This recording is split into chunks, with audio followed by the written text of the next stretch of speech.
हाय तुम्ही म्हणशाल लग्नाचा विषय तो कुठून आला? त्यांचं लग्न झालं म्हणजे त्यांनी संसारामध्ये आहे, पण संसार करता करता सुद्धा ज्यांनी भक्तीला विसरले नाही, ज्यांनी अन्नदान केले, याला म्हणतात संसारात राहून सुद्धा भक्ती. आणि महत्वाचा विषय म्हणजे तिघांपैकी माझ्याकडे एकही आला नाही. ताई मी अन्नदान केलं बरं, माझं नाव घ्या. बरोबर ना? कारण आजकाल कसं झालंय, दान तर करतात पण नाव सुद्धा सर्वांना वाटतं. आमच्या आजोबांना नेहमी सांगतात की दान अशा प्रकारे करा, सरळ हाताने जर दान केलं तर उलट्या हाताला पत्ता लागू देव नाही. आणि आजकाल कसं झालंय, येतात 100 रुपये, ऍडव्हर्टाइजमेंट 1000 रुपयाची. मी दिली. बरोबर ना? आजकालची दान देण्याची पद्धत कशी आहे? तुम्हाला एक दृष्टांत सांगते. 2 पक्के मित्र, एक गरीब होता, एक श्रीमंत होता. लक्षात घ्यायचंय, 2 पक्के मित्र होते. एक गरीब होता आणि एक श्रीमंत होता. श्रीमंत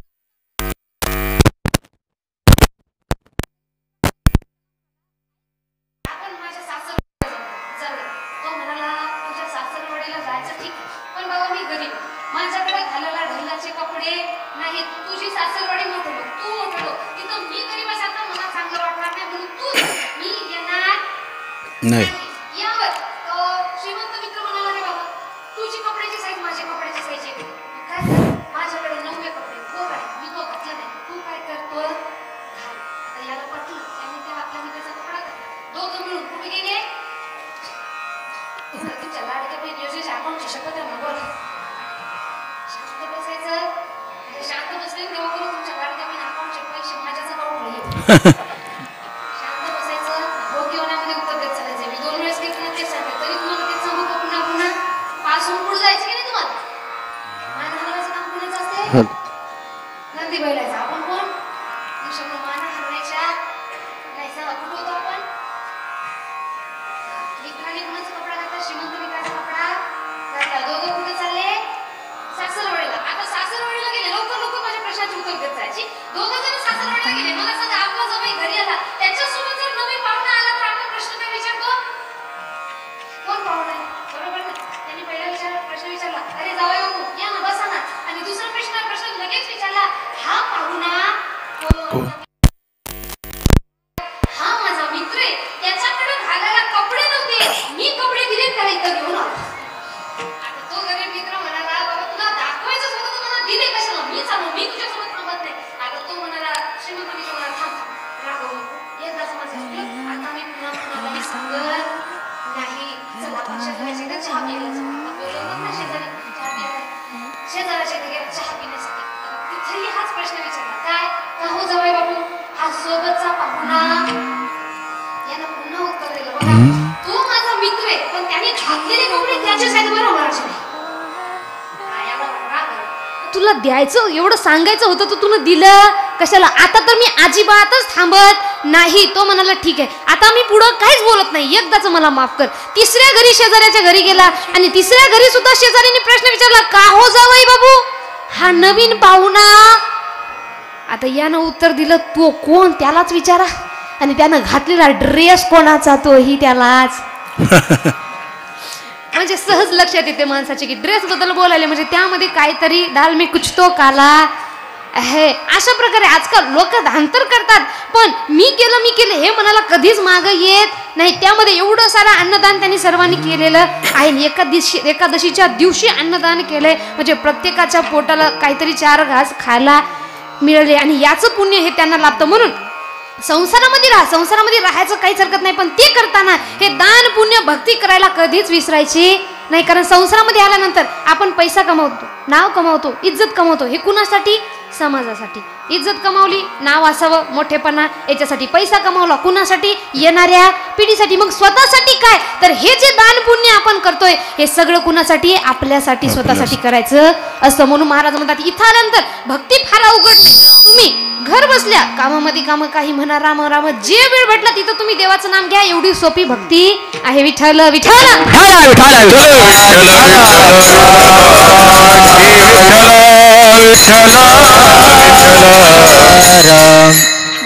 भक्ती ही मनातून सात्विक प्रकारे आपण करायची असते. म्हणून महाराज म्हणतात इथं आल्यानंतर एक काम करा, कोणतं सांगतो तुम्हाशी भजारे विठ्ठला.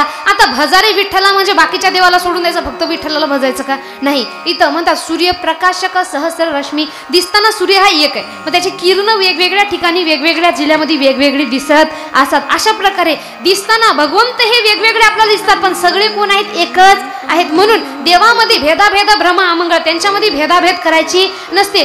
जो देव तुम्हाला आवडतो, राम कृष्ण हरी विठ्ठल केशवा, जो देव तुम्हाला आवडतो त्या देवाचं आपण नाम घ्यायचं असतं. जसं राम, ज्यांना राम आवडते त्यांनी राम नाम घ्या. ज्यांचा नामाची महिमा काय तर म्हणतात, हो राम नाम धारजी के राम नाम धारजी वो जल में राह बनाते और जिन पर कृपा राम करे वो पत्थर भी तिर जाते हैं. जिन पर कृपा राम करे वो पत्थर भी तिर जाते हैं. जिन पर कृपा राम करे वो पत्थर भी तिर जाते हैं. जिन पर कृपा राम करे वो पत्थर भी तिर जाते हैं. राम नाम आधार जिन्हें वो जल में राह बनाते हैं. जिन पर कृपा राम करे वो पत्थर भी तिर जाते. और त्या राम नावाची महिमा काय? त्या नावाने जर कृपा केली तर दगड सुद्धा तरून जातो. आपण तर मनुष्य काऊन तरून जाणार आहे? म्हणून त्यांनी सांगितलं तुम्ही राम नाम घ्या. तेही आवडत नाही, कृष्ण म्हणा. किती गोड आहे, श्री कृष्ण गोविंद हरे मुरारी हे नाथ नारायण वासुदेवा. कृष्ण गोविंद हरे मुरारी हे नाथ नारायण वासुदेवा. हे नाथ नारायण वासुदेवा. हे नाथ नारायण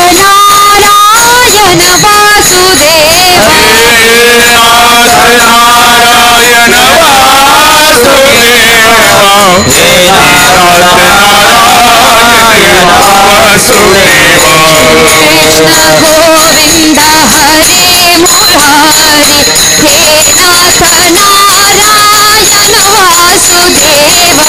हे कृष्ण गोविंद हरे मुरारी हे नाथ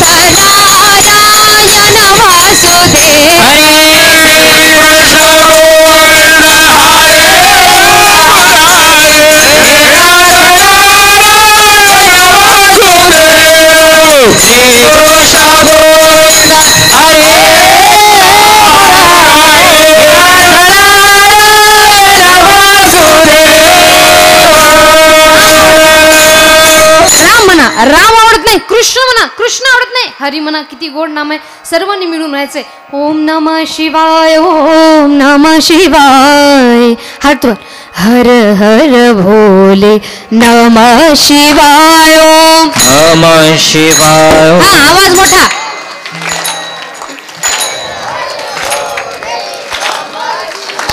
ओम नमः शिवाय, ओम नमः शिवाय. हर हर भोले नमः शिवाय.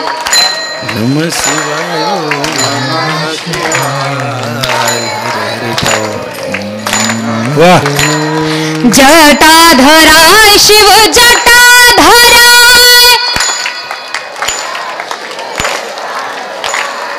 हर हर भोले नमः शिवाय.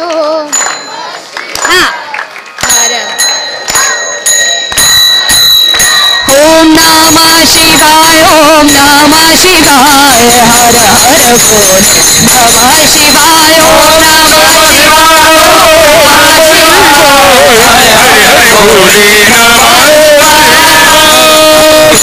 नमः शिवाय.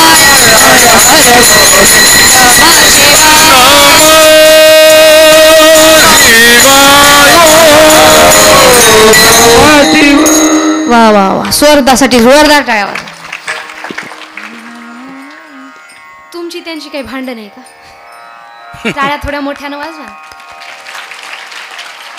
थंडीमुळे हाताची आग व्हायली का? माझ्याही व्हायली म्हणून म्हटलं. असं राम म्हणा, हरी म्हणा, कृष्ण म्हणा, विठ्ठल म्हणा, हे आवडत नाही, विठ्ठल आवडत नाही, केशवा म्हणा. हो, विठ्ठल नावाची महिमा काय तर म्हणतात वेदा नाही नाही कळला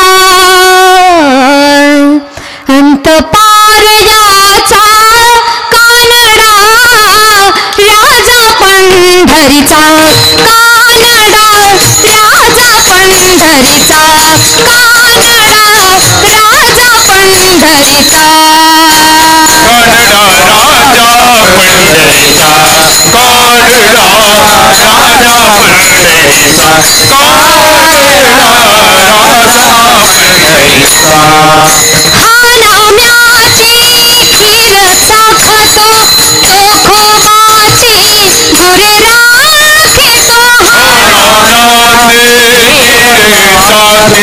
साखतो चोखोबाची गुरे हानाम्याची दसमम गद गद ममनी गद सागर दसमम गद गद ममनी गद सागर निसा धनी मद गम गम धनी सा हानाम्याची खीर साखतो चोखोबाची गुरे राखतो ये हानाम्याची खीर साखतो चोखोबाची गुरे पुरंदराचा हा परमात्मा पुरंदराचा हा परमात्मा वारी रामाजीचा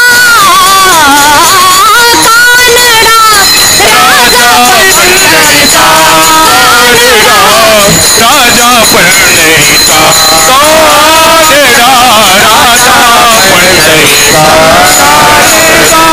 राजा पंढरीचा वेदा नाही कळला अंत पारजाचा कानडा राजा पंढरीचा. अशा प्रकारे राम म्हणा, हरी म्हणा, विठ्ठल म्हणा, केशवा म्हणा, जे नाम तुम्हाला आवडतं ते म्हणा. केशवा माधवा तुझ्या नामात रे गोडवा. किती गोडवा त्या नामामध्ये. माझ्यापेक्षा तुम्ही जेव्हा म्हणाले ना फार छान वाटाले. म्हणा बरं केश वा वा तुझ्या वा वा. तुमची अशी नजर काढू वाटायली मला. सर्वांसाठी जोरदार टाळ्या क्या वा. अच्छा, राम कृष्ण हरी विठ्ठल केशवा जे मंत्र तुम्हाला आवडते, ज्या देवाचं नाम तुम्हाला आवडतं ते म्हणा. पण त्या भगवंताचं नाम आपण घ्यायचे आणि नाही घेतलं तर काय होणार, आपला हा जन्म वायाला जाणार. पण तुम्हाला सांगू का, आपण भगवंताचं नाम तोपर्यंत घेऊ शकत नाही जोपर्यंत आपल्या मनामधला संसार बाजूला आपण थोडा तरी ठेवत नाही. कारण भगवंताचं नाम घेणं फार सोपं आहे. आणि नामाची महिमा काय, चहुवेदी जाणं साई शास्त्रकारांना 18 ही पुराण हरीशी गाती. 4 वेद 6 शास्त्र 18 पुराण सर्वांचं सार म्हणजे एक हरिनाम. एवढी ताकद या भगवंताच्या नामामध्ये. बैसलिया ठाई म्हणता राम राम काय होय श्रम आयशे सांगा. बसल्या ठिकाणी तुम्ही देवाचं नाम घ्या. आपल्याला काहीतरी श्रम लागतं का? सर्वांचा फराळ व्हायचा राहिला ना, काहीतरी खाऊन आलंच असाल ना खरं. हा नाही पण थोडं घरून काय तर केलं असेल ना. तुम्हाला तुमच्या चपल्याची शपथ आहे, खरं खरं सांगा. हसे मतलब फसे, हसले म्हणजे दाल में कुछ तो काला हे. असं सर्वांनी मिळून म्हणायचंय. बोला जय श्रीराम जय श्रीराम. हा एक घास तरी आपला जिरतो का नाही. म्हणजे किती सोपं नाम आहे. पण आपण बसल्या ठिकाणी घेऊ शकतो का नाही. कारण बसल्या ठिकाणी 7-8 जणी आपण महिला बसलो तर आपल्या गोष्टी काय चालतात, देवाच्या नामाच्या चालतात का नाही. आपल्या गोष्टी काय चालतात, हळूच एकमेकीच्या कानामध्ये गावामध्ये काय झालं तुला माहित आहे का नाही. पुढची लगेच म्हणते काय झालं, आणि त्याच्या पुढची सांगते हा कशी शेजारीची पोरगी गेली की पड. त्याच्या पुढची म्हणते मला अंदाज आला होता गेली जाऊ दे, कोणासोबत गेली ती आधी सांग. आणि ही म्हणते तुला अंदाज आला ना, मग काय तुझाच पोरगा शेजाऱ्याची पोरगी घेऊन पडून गेला. सांगायचं तात्पर्य काय, आपलं लक्ष आपल्या घरात कमी लोकांच्या घरात जास्त. असं संत म्हणतात तुका म्हणी ऐशी थोर हानी केली करी ताटवाळी जन्म गेला हो, करी ताटवाळी जन्म गेला.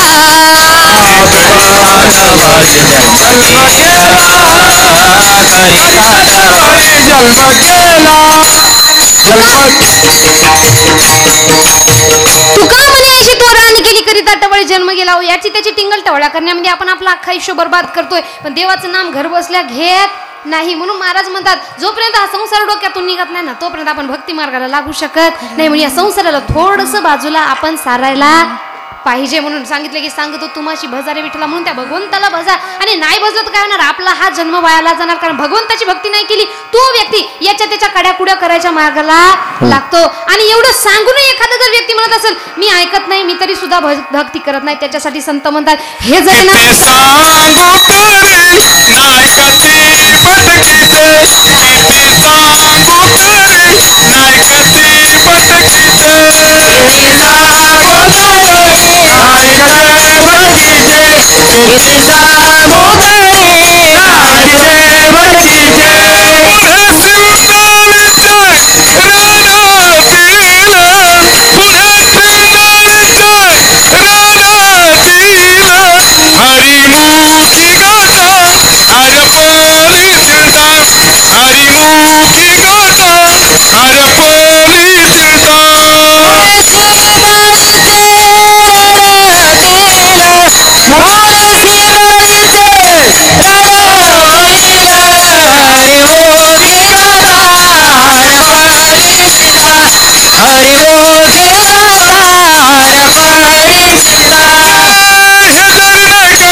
अशा प्रकारे महाराज म्हणतात एवढं सांगूनही एखादा ऐकत नसेल. महाराजांनी सांगितलं सुंदर पिंगळा म्हटला जोरदार टाळ्या त्यांच्यासाठी.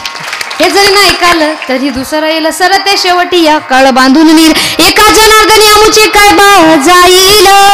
म्हणून अशा प्रकारे सांगितल्याने भगवंताने संतांनी आपल्याला सांगितले की इथं आल्यानंतर आपण जर भक्ती केली नाही तर आपला हा जन्म सुद्धा वायाला जाणार. म्हणून प्रथम चरणावधी महाराजांना सांगतो तुम्हाशी भजारे विठ्ठला. आणि नाही भजत तर काय होणार नाहीतरी गेला जन्म नाहीतर तुमचा हा जन्म वायाला गेला. आता लोक म्हणाले ठीक आहे महाराज आम्ही भगवंताची भक्ती करणार कधीपासून करायची ते पण आम्हाला सांगू द्या. अभंगाचं दुसरं चरण करिता बरोबर